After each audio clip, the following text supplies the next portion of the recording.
Hello and welcome back, college football fans and Iowa Hawkeye fans alike, to another exciting and action-packed season right here on the Touchdown Black and Gold vlog, the only channel where we cover all things college football across the entire college football landscape.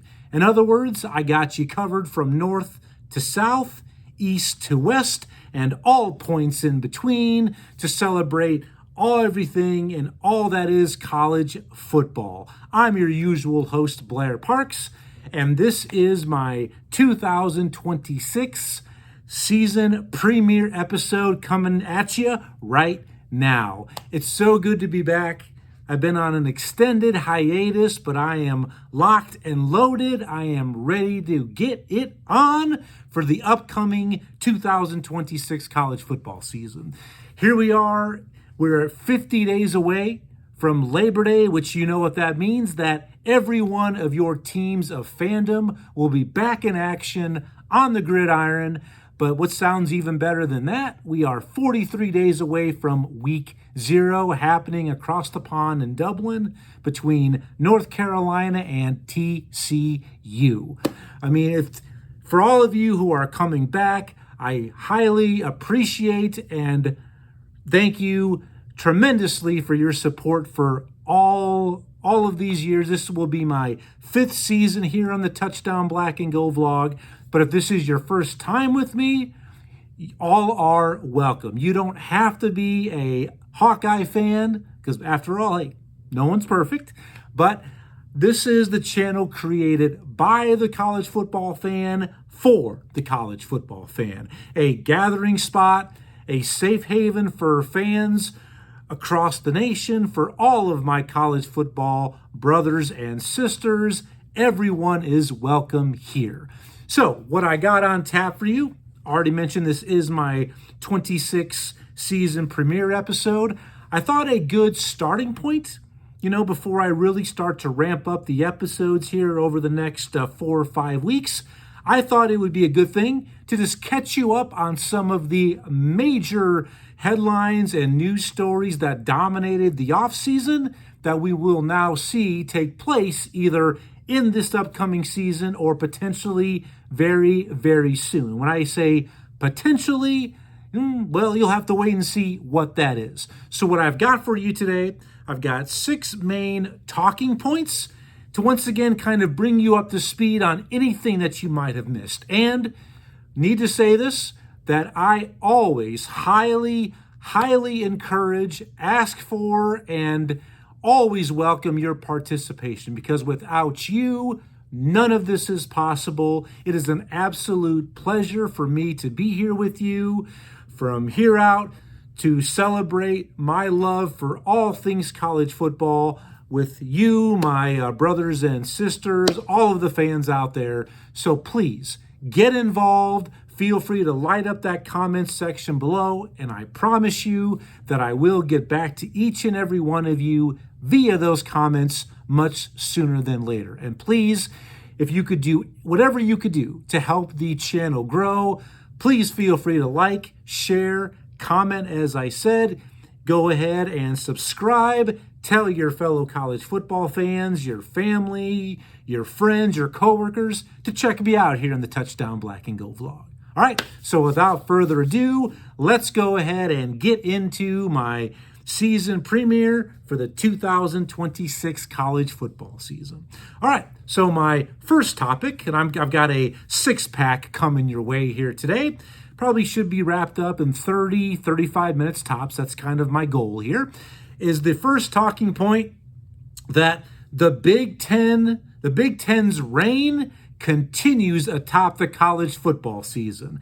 The Big Ten has claimed the last 3 natties. Not only that, but they've claimed the last 3 by 3 different programs: Michigan, Ohio State, and Indiana. Yes, the Indiana Hoosiers, not college basketball, mind you, but college football.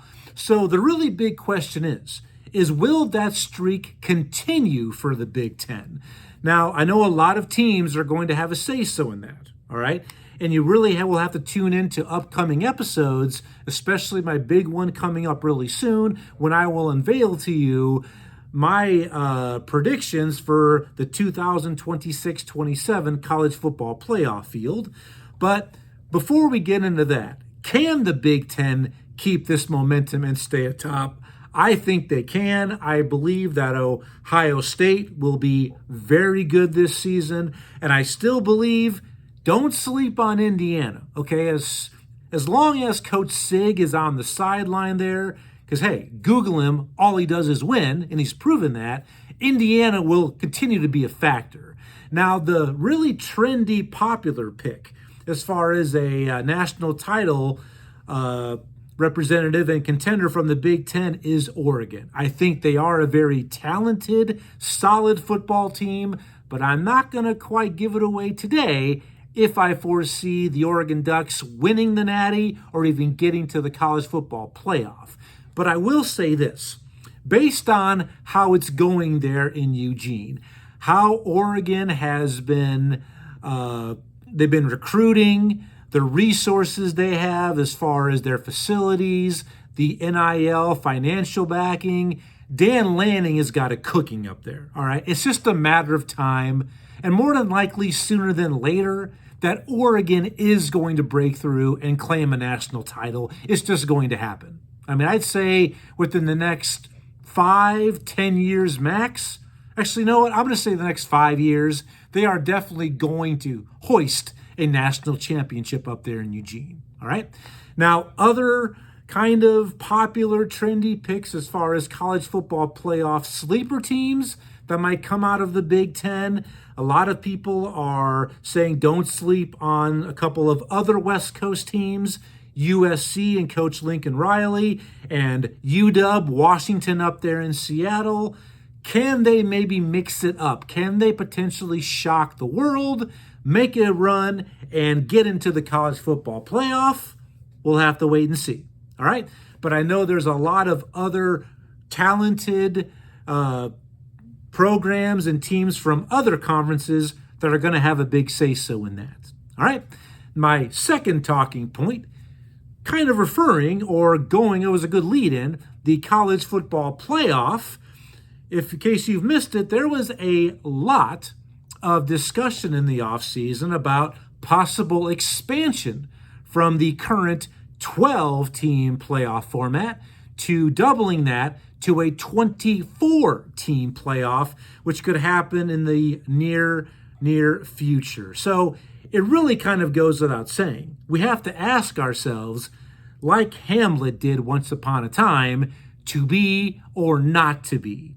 Or, like the Clash sang about back in the 80s, should I stay or should I go now when it comes down to staying at 12 or expanding to 24. So, giving you a little bit more background on this, all right, that 3 of the Power 4 conferences highly favor this expansion. The ACC, the Big Ten, and the Big 12 have all shown their cards and said they are big time in favor of expanding to 24.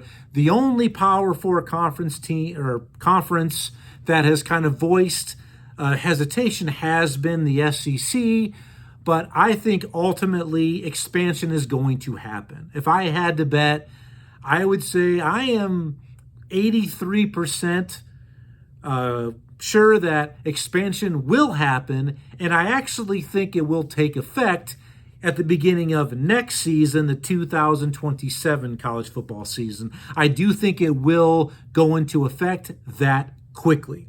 All right?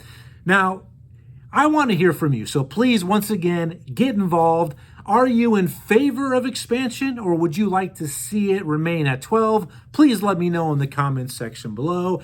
As far as my opinion on this, I am in favor of expansion. I'm totally okay with that because, hey, let me go ahead and be honest with you.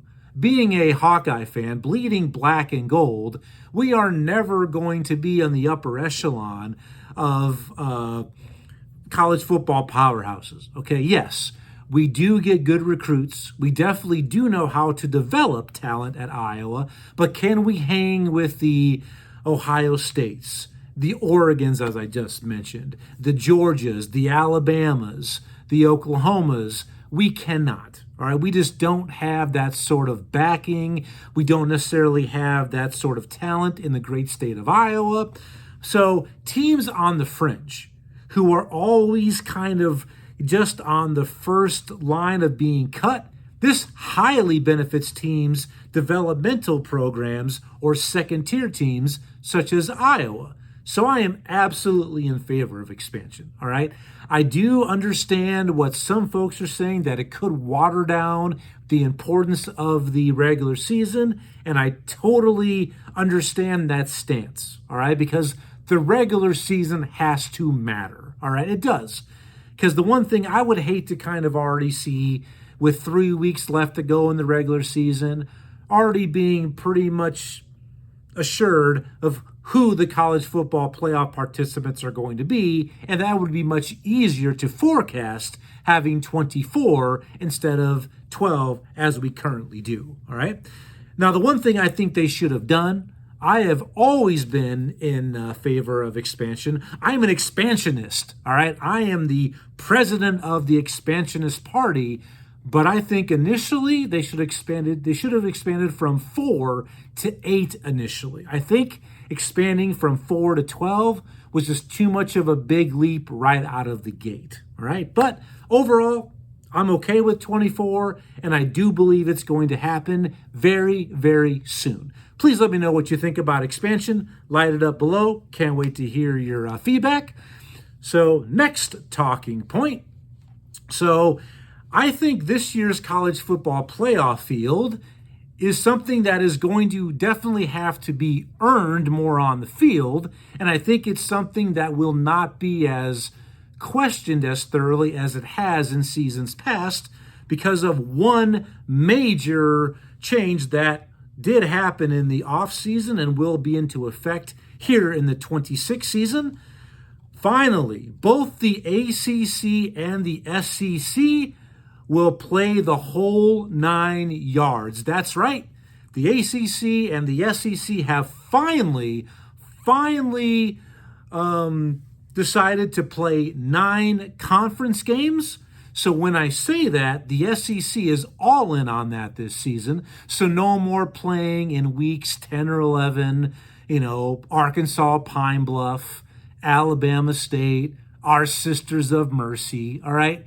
So it is going to be better competition, all right? Now, the ACC, before I get too ahead of myself, all but 5 of their programs are going to move to a full 9-game conference slate this season, but 5 of them are going to use this as a transition year because of existing contracts.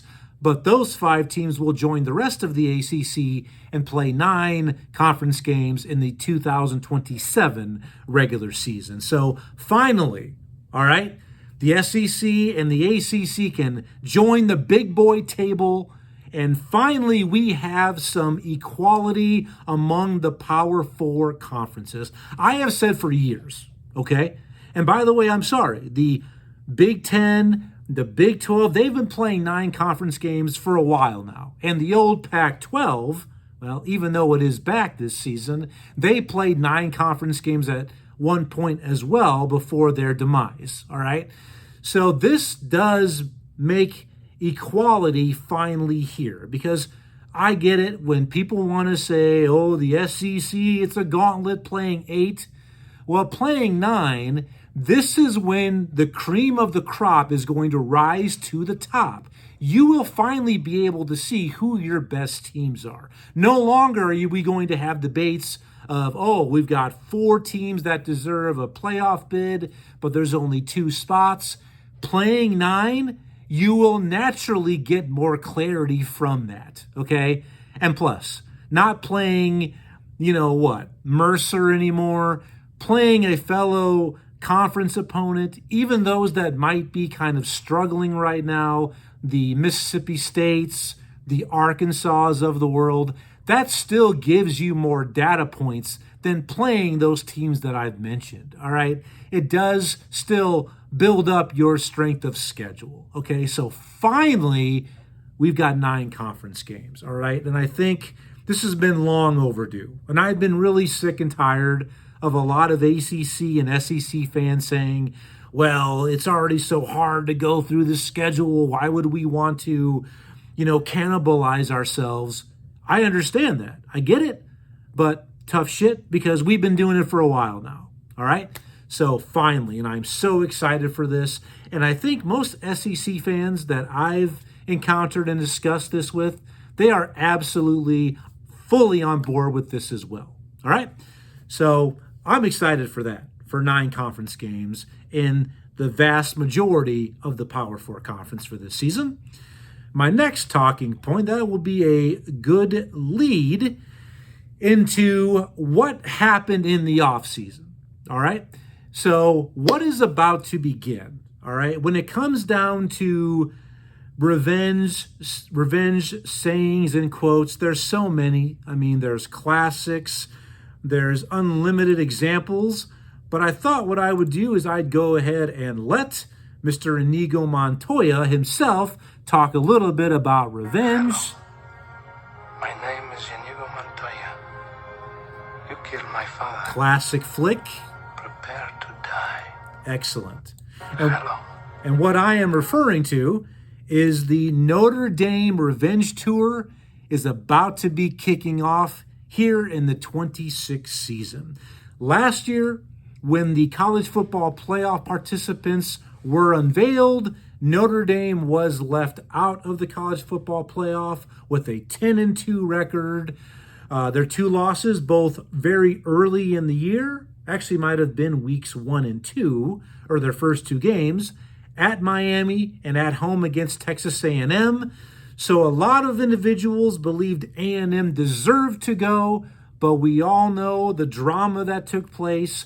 Miami was taken for that one spot over Notre Dame. So what did the Fighting Irish do? In response to this, they decided to do a team boycott. They voted as a team, according to Coach Marcus Freeman, to boycott and not to accept any bowl bid or invitation to participate in the postseason. So this season, I think Notre Dame is going to come out with a little bit more of a chip on their shoulder, and I think they're going to try to make teams pay. They do have the schedule to make that happen, but they do have a few showcase games on their schedule. All right, they definitely do. Now, before I talk more about that, I do want to say, and please, another big talking point here, another big opportunity for you to get involved. Light up the comments section below, and thank you for all you do. Like, share, comment, subscribe. That whether you agree or disagree that the College Football Playoff Committee made the right decision is really up to you. To me, because I do believe that the regular season has to matter, and Miami defeated Notre Dame, as I just said, straight up in week 1. They both have the same records, 10-2. If there's a spot only for one, you have to take the team that took care of the other head-to-head. You just have to. So when it comes down to these 2 teams, I think the committee did take the right team. And we saw what happened. Miami did make a run and got all the way to the national championship game and ultimately losing in a very close game against Indiana. So I think that it was the right call by the committee. I know some people may not like that hot take, but 10-2, neither Miami or Notre Dame was a conference champion, which Notre Dame will never be because they still remain an independent. But that one spot had to go to Miami, and they got it right. But I think Notre Dame definitely has a lot to prove this season. And I expect big things from the Fighting Irish this year, all right? And you know what they say, revenge is a dish best served cold. Well, we all know come late fall, it can get a little bitter up there in South Bend, Indiana, all right? Now, a side note to this, I'm trying to stay on track. I'm coming up on about 20 minutes. The team to me last year, and I already did a episode on this last season, the team that I believe that really got the shaft last year was BYU. I mean, a team that goes 11-1 in the regular season, only lost to a really good Texas Tech team.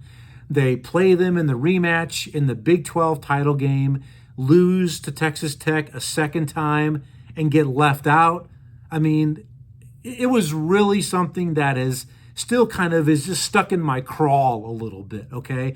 Because yes, both of those losses against Texas Tech, they were not competitive.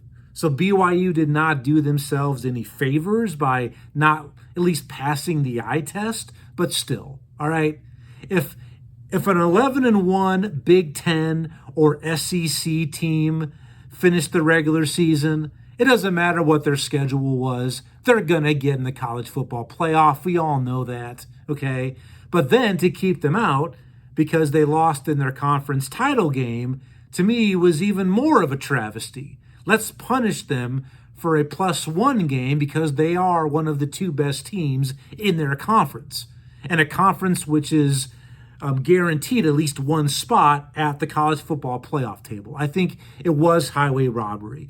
I think BYU should have got in over James Madison, which is hard for me to say because I always root for the little guy, all right? And I was happy to see James Madison there, but I think that spot should have went to BYU. I think they were the team that has more of a argument to say we were the ones who were left out. That's just me. Let me know what you think about that. Moving on. So, speaking of coaches and Marcus Freeman, and I think he is a great coach. All right. I'm so high on him. All right. I don't know how good of an X's and O's guy he really is, but you can tell his players completely buy into him. He is a great leader of men. He's as calm and cool as a cucumber on the sideline. And during post games, whenever it ends up not going their way, he is always the first person to take accountability, never puts it on his players, like the former coach there, Brian Kelly at Notre Dame, who always seemed to put it on somebody else that, hey, it's someone else's fault first and foremost, all right? So the reason why I'm mentioning Marcus Freeman is coaches. And we have a good number of coaches who are now joining the Power 4 level for the very first time. So to them, I am saying welcome to the fish, the sidelines of the Power 4 ranks. A couple guys who are making their debuts at the Power 4, coming from James Madison out to Westwood, California. We've got Bob Chesney taking over at UCLA. He was the heir apparent at JMU when Kurt Signetti left for Indiana, and all he did there at JMU was win at a high clip for the Dukes. So, welcome, Coach Chesney. Next, we've got Alex Golish, who left South Florida, the Bulls head coach, now takes over down on the plains at Auburn, and with him he brings his very young, exciting, talented quarterback, and I'll talk more about that here in a little bit, but welcome Alex Golish.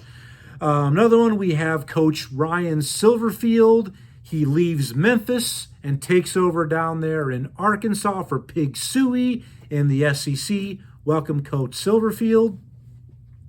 And John Summerall, after a very, very successful run down at Tulane, he takes over down there in Gainesville as the head man of the Florida Gators in the SEC. So welcome and best of luck to you. I think these four individuals, right, 1, 2, 3, actually 5, sorry. These 5, had to do basic math there for a second. I think they're all very good hires.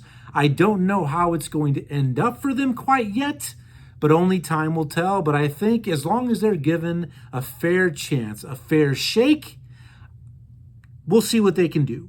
But they have to be given time, all right? And at some of these programs that they've taken over the ranks at, not to mention any names, Auburn, Florida, they seem not to always give their coaches maybe enough time. But we'll see. We always can learn from lessons of the past, people. That is something that we can do. Now, one that I do have to mention that it did take place, I guess, unofficially during the offseason was old Lane Kiffin. That's right, the Lane train moving down the tracks. pulling out of Oxford and now pulling into Baton Rouge. That's right, Lane Kiffin leaves the Grove and now is heading over to Death Valley to take over as the new head man down there at LSU. Now, this did officially take place during the season. I mean, during the playoff weekend when the teams were unveiled. Shortly after that, we heard the news. So Lane Kiffin, the much-traveled Lane Kiffin, did leave Ole Miss on the eve of the college football playoff and accepted the head position down in Baton Rouge to be leading the LSU Tigers. So it's news, but it's not really completely off-season news, all right? And we'll see what Lane Kiffin can do down there in LSU. I mean, much traveled, much embattled, and I think when it comes down to Lane Kiffin, there's no real, in between. Either you're a fan or you're completely not. There's no really, hey, let's meet halfway. And me, I'm just going to go ahead and remain silent on this topic for now, but we'll see what happens. Now, the other big coaching hire. Now, I forgot to say, obviously, Lane Kiffin, this is not his first Power 4 conference gig, but another person who left a Power 4 program for another is Matt Campbell, who leaves Iowa State and takes over in Happy Valley as the new head coach at Penn State. And Matt Campbell, I mean, what he did at Iowa State in Ames, all right, is really something that a lot of people, I think, in the Midwest are quick to identify that. But around the country, oh, well, yeah, he did okay there. But the resources that he had compared to what he has now are tenfold, 10 times better. And I expect big things from Matt Campbell at Penn State. And yeah, basically he brought a lot of his staffers with him, and 28 of his players left Ames and traveled with him to Happy Valley for his new gig. So I think that transition will be very easy for Coach Matt Campbell. And the reason why, at the beginning of this topic, I mentioned Marcus Freeman, because right away, and I said on this channel, Penn State, you need to put all your eggs into two baskets. The only two targets that you should be going after are either Marcus Freeman or Matt Campbell. And it seems like they did go after Freeman very early. Ultimately, they did decide with Matt Campbell after some other high-profile candidates decided not to take the gig. But I think they did get their man. And I am really, really excited. And I'm also kind of happy to see him leave Ames, because now maybe Iowa can consistently, defeat Iowa State in the Cyhawk rivalry game every year.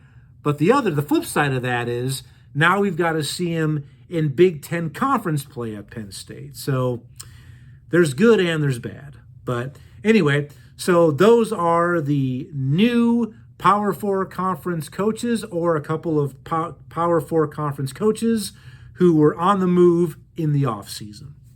All right, so let me know what you think. Let me hear. Get involved, comment, participate. Let me know which of those new coaches at UCLA, Auburn, Arkansas, or Florida, which one of those do you think is going to be the most successful? And what do you think about Lane Kiffin, maybe in general, going to LSU? And what do you think about Matt Campbell taking over at Penn State? Go ahead and light up that comment section below. And this leads me to my next and last topic of this episode. And thank you once again for your time, your attention. It's an absolute pleasure to be back with you. I cannot wait for the season to kick off officially.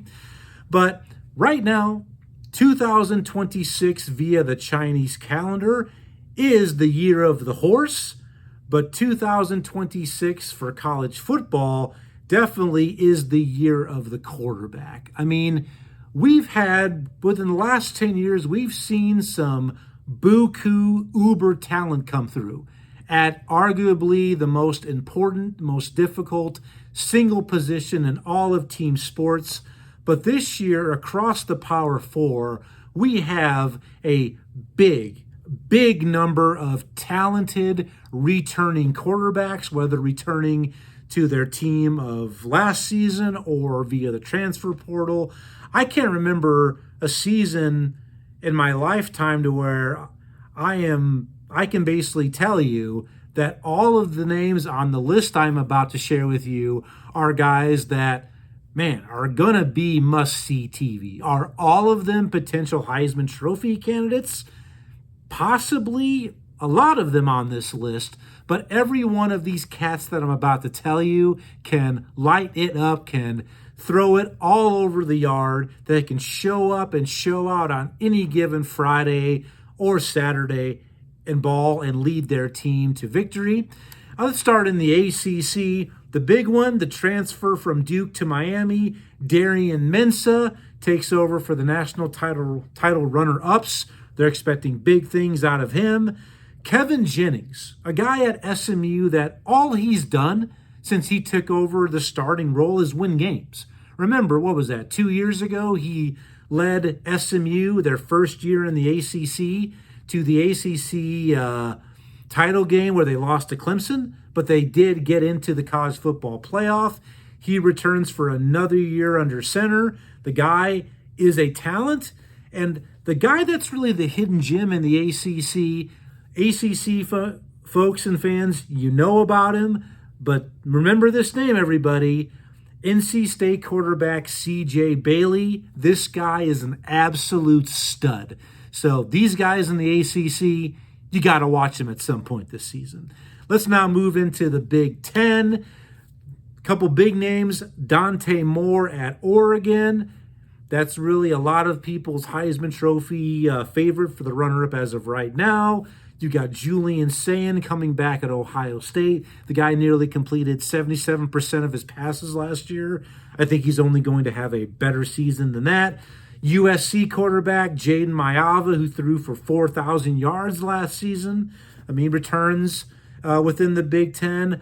Rocco Becht, a quarterback who left Iowa State with Matt Campbell, takes over at Penn State as their QB1. The guy, I think this will be his third or fourth year as the starter. The guy's got tons of experience. Damon Williams, quarterback at Washington. This guy is dynamic. He's going to be somebody you've got to be paying attention to as well. And lastly, in the Big Ten, I've got to mention Mendoza's predecessor at Indiana, Josh Hoover from TCU. The guy, if he can just cut down on some turnovers, I think it's like Indiana's hit the jackpot again. I think he's going to have a great season there in Bloomington for the Hoosiers. Let's move on to the Big 12 Conference.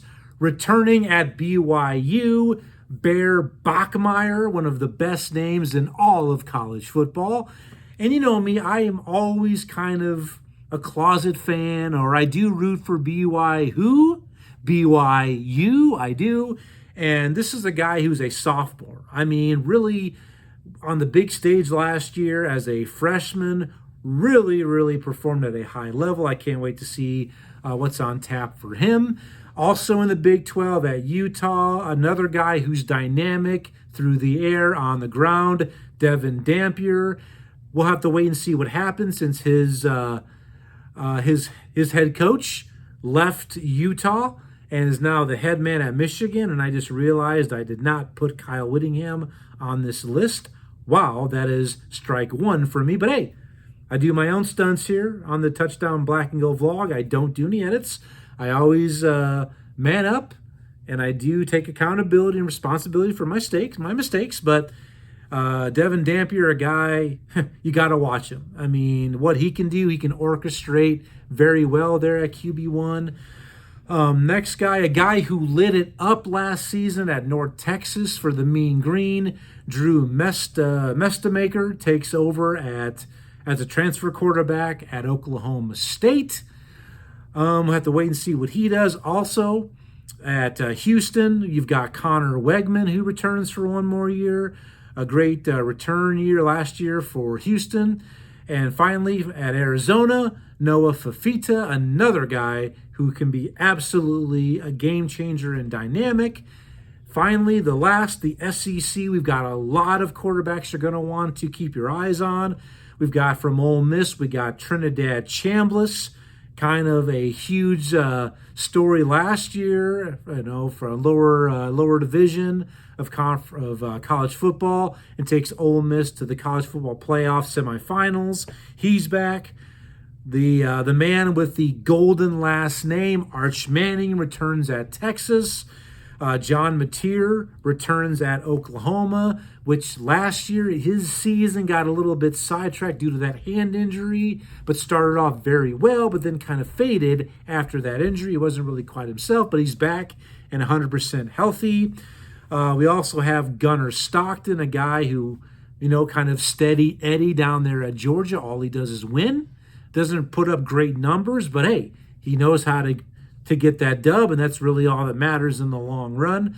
We've got at Auburn, transfer from South Florida with Alex Golesh. We've got Byron Brown, a guy you've got to watch. I mean, he's just a man among men out there, the man-child. He is next level. I love what he brings to the field.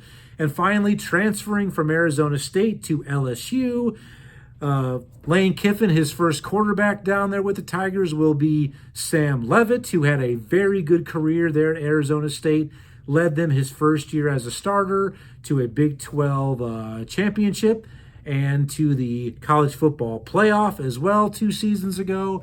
So we've got so many quarterbacks. I mean, this is a year you're going to want to pay attention to that position. It's almost going to be overloading at times this year. So a lot of quarterbacks that you're going to want to pay attention to and that I want you to know about.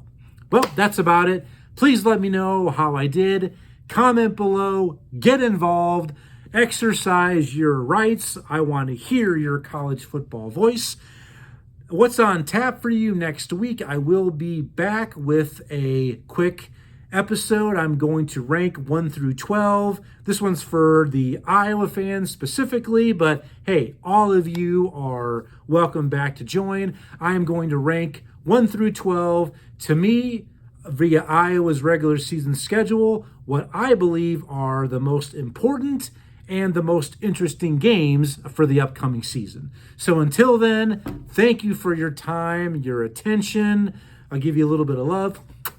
Sammy Sosa style. So until next week, enjoy the rest of your work week. Be safe, have fun, enjoy the weekend. And as always, go Hawks. I'll see you next week on the Touchdown Black and Go vlog. Take care.